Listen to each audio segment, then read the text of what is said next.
And we are back with the GSMC Wrestling Laureate podcast, brought to you by the GSMC Sports Network. I'm your favorite wrestling fan here, Eric Rodriguez, every Monday through Friday, 8 p.m. Pacific time, 11 p.m. Eastern time, here to talk about the greatest thing in the world, professional wrestling, all the action inside and outside the ring, backstage curtain calls, rumors, dramas, and updates. We talk about all the news in terms of the world of professional wrestling, all the action inside and outside the ring. Backstage curtain calls, rumors, dramas, and updates. We talk about all the inactive statuses, injury updates in terms of wrestlers. We talk about, promotions like WWE, to New Japan Professional Wrestling, to the GCW. If it makes major news in the world of professional wrestling, we talk about it here on this show 1010%. So make sure you guys Superman punch that like and subscribe button to the show. Follow the show, follow the network so you guys can get some notifications when we go live. All right, without further ado, we got WWE NXT, TNA, PLE. We got a Worlds Collide pay-per-view coming up, guys. Ladies and gentlemen, ever since TNA and WWE NXT announced their partnership, we have the main event. We got Trick Williams going up against the TNA World Heavyweight Champion Joe Hendry. I think this would, I'm seeing 49-51 Hendry here, and I'm saying this most importantly because he does have that title. But Trick Williams, he's probably one of the hottest prospects in WWE right now. If if Trick Williams joins the Royal Rumble, he could definitely win that stiff, man. He could definitely 1,010% win that spit, man. I would not be surprised if Trick Williams enters this Royal Rumble and probably winds up the final 7 or the final 6. I can see him coming in maybe at number 14. Whoop that Trick. Whoop that Trick. And then, of course, number 16, say his name, and he appears. I believe in Joe Hendry. And then, bam, right there. I would love to see this. If TNA and WWE NXT had a PLE, you can count that this will definitely be the main event. Next, we have Hank and Tank going up against Eddie Edwards and, damn it, what's the other guy's name? Eddie Edwards and Brian Myers. Out of this match, I think the system would win this one easy. And I love Tank. I love, Hank and Tank, but they're, they don't have what it takes to take down the system. So, in my opinion, I feel like, we're going to see them win this. We got the No Quarter Catch Crew going up against AJ Francis, Rick Swann, also, First Class going up against Casey Navarro as well. You know what? Maybe this might be my WWE bias, but I got the No Quarter Catch Crew, winning this match. I feel like they have more continuity. I feel like they have a lot more chemistry inside the ring. It would not surprise me if, Casey Navarro, Swan, and AJ Francis pick up this victory. But to be honest, if these guys jumped into a ring together, I would pick WWE NXT to pick up this victory. All right, next we have Cora Jade and Roxanne Perez, the former WWE NXT Women's World Champion, going up against Ash and Heather by Elegance. And just by, this would be a good match. And, I'm feeling 51-49% as well. But, got to go with the Prodigy.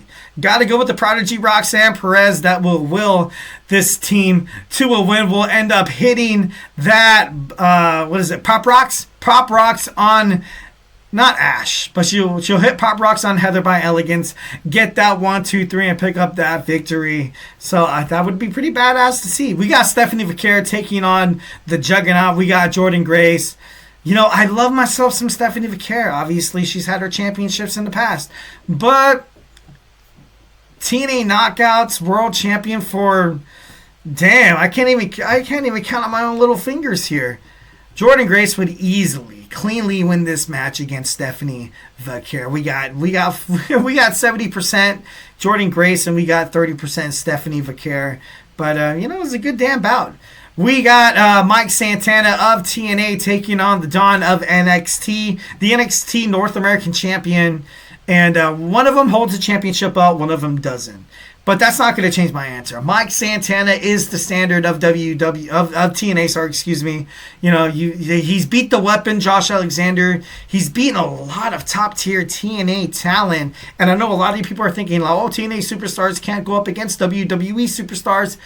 That's a lie. That's a lie. Mike Santana could definitely be the one to kind of, fill in that void, kind of be that person to be that kind of sleeping giant. I have Mike Santana defeating the Dawn of NXT. We have the Rascals. The Rascals obviously are going to take on Nathan Frazier and Axiom for those NXT World Tag Team titles on Thursday on TNA Impact. But let's have them fight against somebody else. We got Javon Evans and Cedric Alexander for this match. I got to be honest, I got to go with the vets. I got to go with Trey Miguel and Zachary Wentz, the Rascals. Find a way to take down the rising star, Javon Evans. And, I do love Cedric Alexander. Cedric Alexander was huge, especially in 205 Live. So it wouldn't surprise me if, this would be an amazing match. I would definitely love to see that. All right, we have the TNA Knockouts champions, Spitfire, going up against Jada Parker and Lash Legend. I love myself some... Damn it, this is a 50-50 match. I honestly cannot tell who would win. Because, I know Lash Legend and Jakar Jackson are absolutely 1,010% future WWE World Tag Team Women's Champions. But Spitfire, Danny Luna, Jody Threat, you can't beat girls like these. Their chemistry is, it's unfathomable. It's uncanny. You can't compare it to that. You really, really can. But then Lash Legend, the power, the dominance, overall just the confidence, along with her and Jakar Jackson, I'm going to be able to pick this one. So I'm going to, this one's a coin flip. Next, we have Oba Femi taking on Moose, the TNA X Division champion, going up against the WWE NXT World Heavyweight Champion. Moose is, he's a former TNA World Champion, so this would be a pretty hard-fought battle. But I have 55% Oba Femi, and I got 45% Moose. Damn near good match. This would be probably the match of the century right here.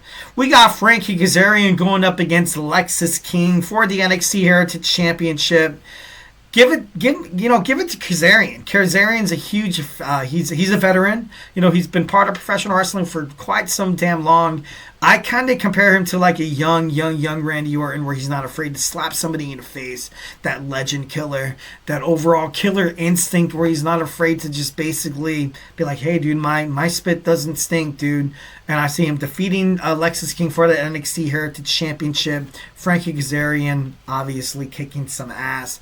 We got Kaylani Jordan going up against Tasha Steelz. Tasha Steelz is pretty damn impressive. She's pretty damn good. But I got Kaylani Jordan winning this one by a hair. I got 49% Steelz and I got 51% Jordan. You can't ignore the fact that Kaylani Jordan was the inaugural WWE Women's NXT World Heavyweight Champion, so I feel like that's pretty badass. And we have the dream match. This is the last one, the main event. We have Fraxium, Nathan Frazier, and Axiom going up against Matt and Jeff Hardy. It'd be, kind of a cop out if I'm like, what, in their heyday, Matt and Jeff Hardy would defeat, in the now, I feel like Nathan Frazier and Axiom would win. And I'm sorry, I know a lot of people would be like, dude, what are you talking about, the Hardys, man? What are you talking about? And I feel like if this was WWE circa Vince McMahon era, we would have Matt and Jeff Hardy win the WWE NXT World Championship titles in a ladder match. But, I don't think anybody wants to see that. I feel like Nathan Frazier is absolutely impressive. Axiom is even more impressive. And these two together, they're just magic. And they've been magic on NXT. They make the tag team division on NXT seem like the best tag team division in professional wrestling. Because you think about it. You have SmackDown, you have Pretty Deadly, DIY, the Street Profits, going at each other. Head to head, Los Garza's in it as well, Motor City Machine Guns. And then on Raw, you have the Judgment Day, the War Raiders, and that's about it in terms of tag team. Am I missing somebody? That's crazy. On AEW, Private Party, Matthew Nicholas Jackson are furthermore probably staying on the New Japan Professional Wrestling side, kind of laying low after that trash storyline of the EVPs.